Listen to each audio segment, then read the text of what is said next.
Hey everybody, welcome to LOA Podcast. We're your hosts, Nicole and DeBehnke. We've been married for 13 years, in case those of you are new. And I just want to talk to you guys today with my wife about marriage goals. And a lot of people in marriage, you find yourself in the same boat, but you have different goals. You're rowing two different places. Yeah, you're rowing two different places. My wife and I recently, this year, we went to the Keys and we went kayaking together. When we first started kayaking, we had to get into a rhythm to where we could benefit each other. And at first it was like, listen, I know how to row. I know how to kayak by myself. You know how to kayak by yourself. But us coming together to kayak, it was like, how do we kayak? And how many of you guys know how to live life single? And you do it really well, and then you're like, oh, I met this person and we're great together and we're awesome, and then you're married, and then it's like, well, how come I can't kayak with you? I can kayak by myself but not with you. So I want to kayak with you. I want to. It's like, it's like how come we cannot kayak together? Like, you're my kayak partner, and we say that jokingly, but it's so important to know your goals and to take time to realize what's an attainable goal and what's a long-term goal. Yeah. In marriage, there's going to be several times to where there's going to be give and take in the relationship. And there might be seasons to where the husband has a goal to where he's going to want to finish going to school, or he's going to want to start a business, and you might be in the kayak like, I don't want to do that. You're like, let's go this way. That's not smart. That's not wise. But there's going to be times to where it's not time to do that goal or go after that goal, but it is time to do the research and the effort and learning the area and scout it out, like be like almost like a scout, to where you can prepare to go in the direction of a goal. Right. To where, and here's what happens when you're in a marriage and you're both in the kayak and you're both trying to go to the same place, but you're not in sync with each other. Just because you're trying to go in the same direction doesn't mean you're in sync with each other. And that's something that I would love for you to just elaborate on, because I love how your mind thinks. Rhythms, syncing, going together. Sounds like a song. Gosh, it sure does. No, but it is interesting because, when you are separate and then you do come together and you have to, get on the same rhythm, get your goals aligned and priorities aligned, values aligned. And, it's really important to, just FYI, to talk about those kind of things before you get married. Oh, yeah. Major things, because those affect your goals, those affect your trip. Once you get onto the boat and, you're kind of committed out on sea, all of a sudden one of you is like, hey, I want to have a baby. And the other one's like, I don't want kids. You're like immediately divided. Put the paddles down and talk. Literally. But so before you do get into the boat, I want to encourage you guys. We encourage you guys to talk about those goals so that when you do get in the boat, it is easier to steer and row together and find your rhythm, because you do have similar values, you have similar goals, similar priorities, and it's just like Chris said, it's a matter of timing. And so, for Chris and I have different goals, and we also have, I think goals are good, but also strengths are important to pay attention to as well. And you recently wrote something that I just absolutely loved, is that my strengths aren't just for me, my strengths are for you. They're here to benefit you. The same thing with your strengths, they're not just for you, they're here to benefit me. But that's the same thing with our goals. Our goals shouldn't be only to benefit ourselves. Yeah. That's right. That's really good. Yeah, our goals should, when you're in a committed relationship, our goals should also have the other person's interest in it in a major way. Wow. You're not just focused on yourself anymore in Singleville. So your goals should benefit your spouse. Us, not me. Yeah. But us. I like it. So I just, when you think about your strengths and your goals, it's important to look at the timing too, because I actually recently I just did my real estate and got my real estate license. And first try on the test. Thank you. Proud husband here. Thank you. And it was a season in my life where I felt like I needed to do it. And I didn't have a lot of time, but I communicated with my husband. He believed in me. He knew that it would take extra time with the kids because it was a few weeks. It was at nighttime. That was the only time I had the availability to do it because I work full time. I also serve full time at our church. I'm a mom. There's like lots going on in my life. So he stepped up to the plate and just did whatever it took for me to do my schooling, pass, and all that. But that was a season, and that was a goal, and that was something that we talked about together. But like if I just wanted to get my license and, I've got this busy life and Chris didn't have the time to help me out, even though he wants me to get that, but the timing might not have been right. If I wanted to do this, even a year prior to that might have been a little too hard. Mm-hmm. If I waited, it might have been hard. But, communicating it really goes back to communication. I mean, you can't have goals and strengths and not communicate, because then it doesn't benefit either of you guys. And that's where you can get into real trouble by just assuming, well, he should help me, or they should want this for me. They should see it this way too. But, assumption is the quickest way to get to a disaster in a relationship. So don't assume. Communicate your strengths and goals. If I could just, say that as loud as I can into the microphone. It's so important to communicate because it'll help you, it'll set you up for success when you're going to do the goals and you're trying to row together. Yeah.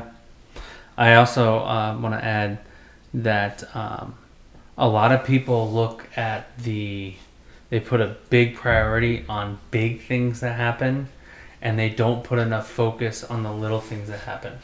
The Bible says it's the little foxes that spoil the vine. It's not the big problems. It's not the big dramas. No. Most marriages end because people are so sick and tired of the little annoyances. And it's almost like when your marriage becomes like a dull toothache, people are like, I'm out of here. I don't want to do this anymore. Totally. And what I encourage you to do is focus and put effort into the little things. Absolutely. That is something that Nicole and I are really striving to do. Me more now than ever, because sometimes us men, as smart as we are, we can be so dense. And what are you doing? No, I'm just kidding. Why are you laughing?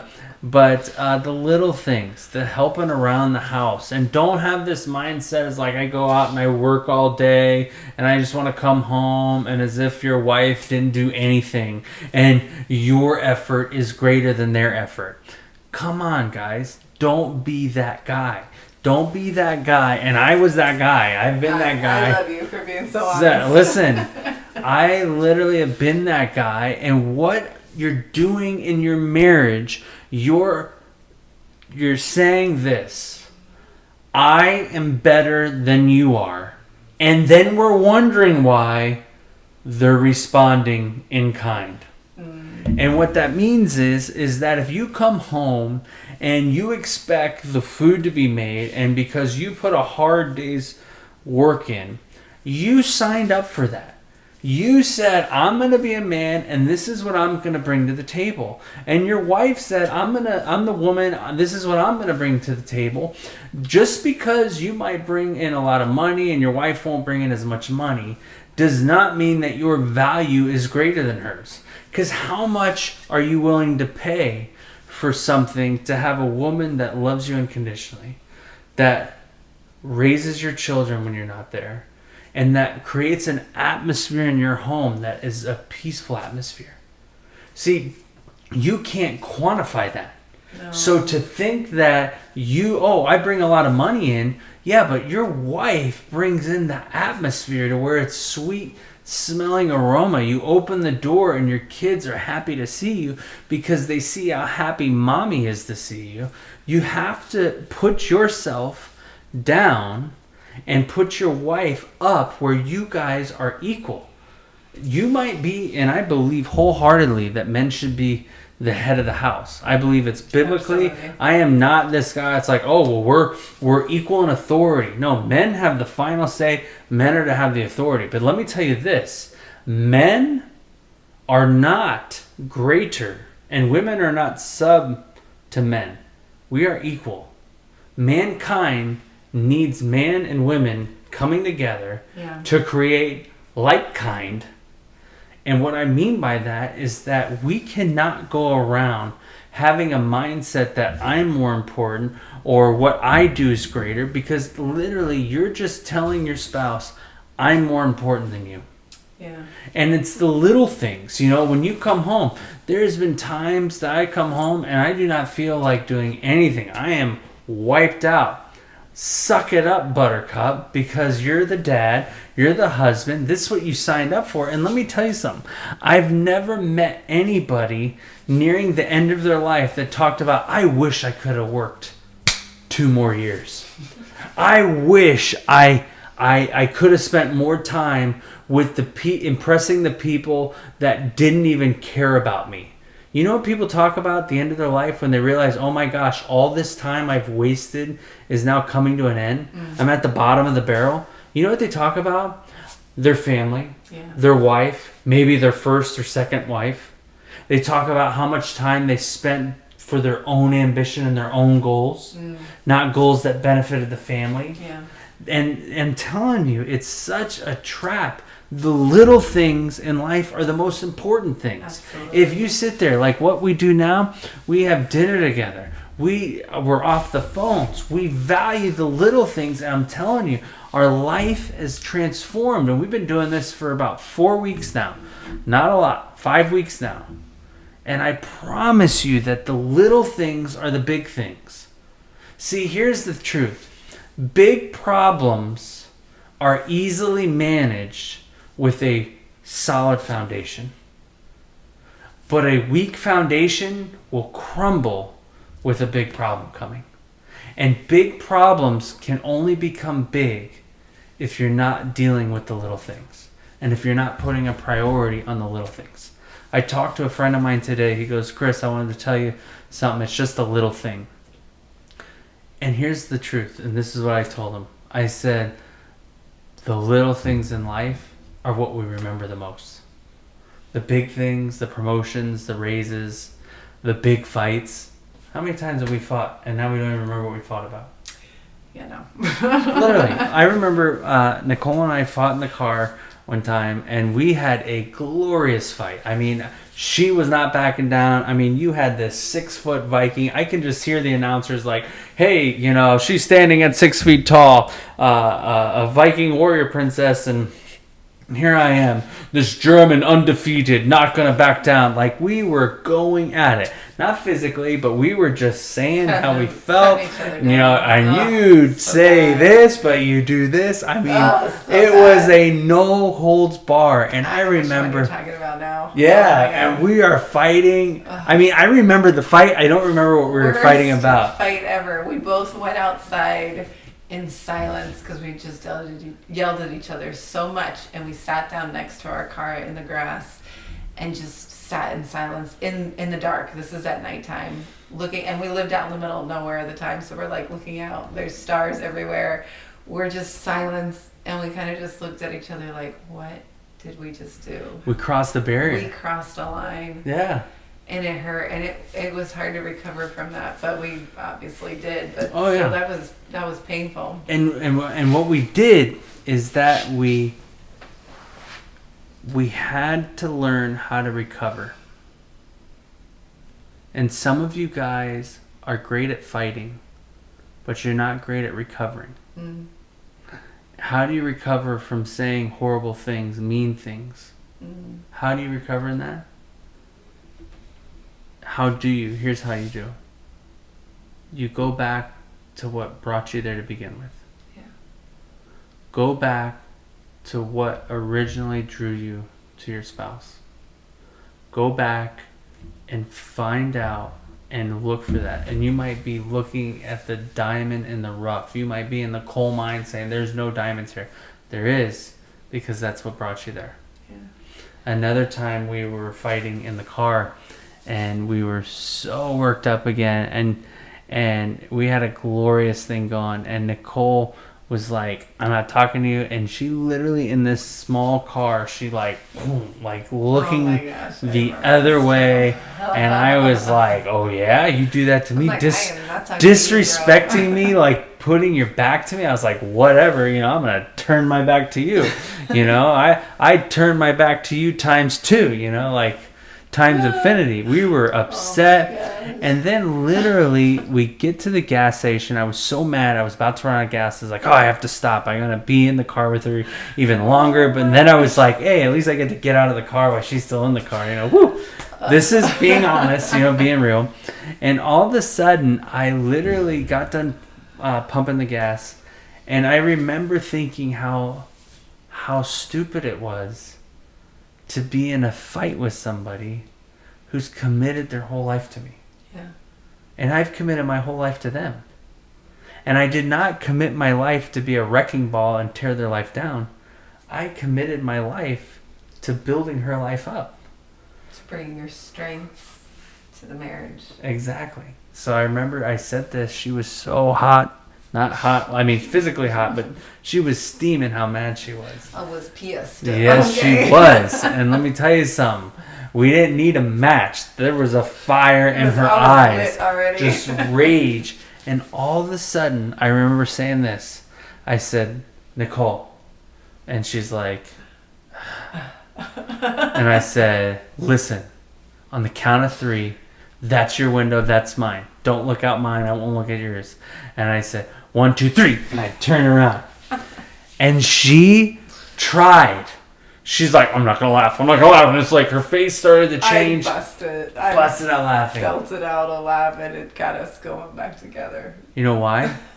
Because we realized the big fight wasn't a big deal. Anything. We had a foundation of the little things. Definitely. Our marriage is based on laughter. We laugh together. A lot. We laugh so hard sometimes we cry. And if sometimes Nicole's crying, I'm going to try to get her to laugh. I remember one time she came up to me. She was having a really bad couple days. And she was just like, I'm just so sad. And it's okay. And I said, listen, girl, I know what you need. You need to pick me up. And I literally picked her up and I said, grab me and pick me up. I said, here's your pick me up. I was like, I got you, girl. And just oh my gosh, that's so clever. Yeah, and she's like, I can't even believe that you thought of that on your own. I was like, there's so much more to this, girl. Just wait. I'm like a fine wine, better with age. Man. But literally, the little things, how we respond in the little moments. Now, I could have said, Nicole, it's been 2 days. Get over it. Okay. But I don't want her to get over something without me. Yeah. I want her to get over something with me. Totally. Because we're giving our all to each other. Totally. And I just want to encourage you guys with goals that you have. The goal should be make the little things big and the big things little. The big fights are just fruit of an undealt root. Totally. A root that you're not dealing with it. Prune the fruit, get rid of the fruit, but spend time finding out what the root issue is. And I guarantee you the root issues are usually like, well, you don't help me clean. You don't help out around the house. You don't do, they're like 3 things. 3 things that are huge root issues that kill marriages. Help out around the house. Spend time with your kids. Don't be like this guy that's like, I made 10 babies and what's your names? I don't know, but I made them. You're not a man. You're a child that's making more children. Okay? I should stop. I'm going to stop now. You need to be involved. Marriage is about involvement. It's about identity. That you're no longer identifying as yourself. Me. Who you are. Us. Me. No longer I. But it is the 2 becoming one. We are one together. I am not one by myself. By myself I am half. But me and her together, we make one incredible, happily married couple. Make a team. And I just encourage you guys, find the goals. Make the big things small. Make them small. And the little things that you think aren't that big a deal, put a huge priority on them, because those are the big things. Those are the big deals. People get divorced over a constant neglect of little things. That's the main ones. I don't have anything else. You got anything? Just remember that your strengths are there for each other. Yes. It's not a me thing, it's an us thing. Your goals should be for the benefit of both of you, not for yourself.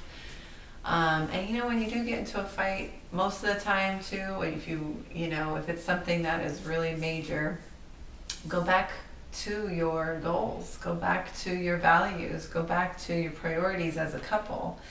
And that'll help realign you to, hey, we actually wanted this, and now somehow we've steered away from this. We veered off course.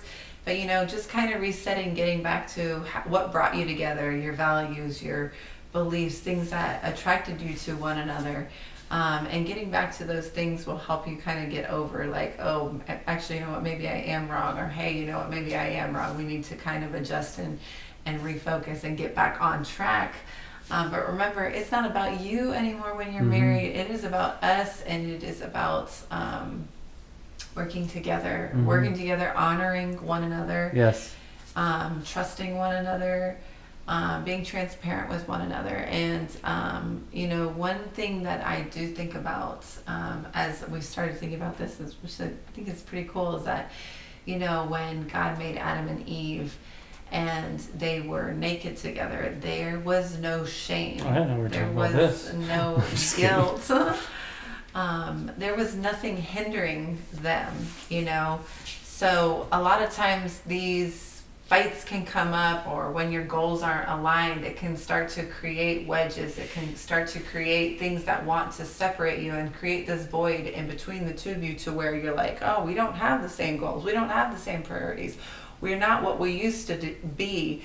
But in all reality, you are. It's just those things have gotten in the way and pushed you away from each other.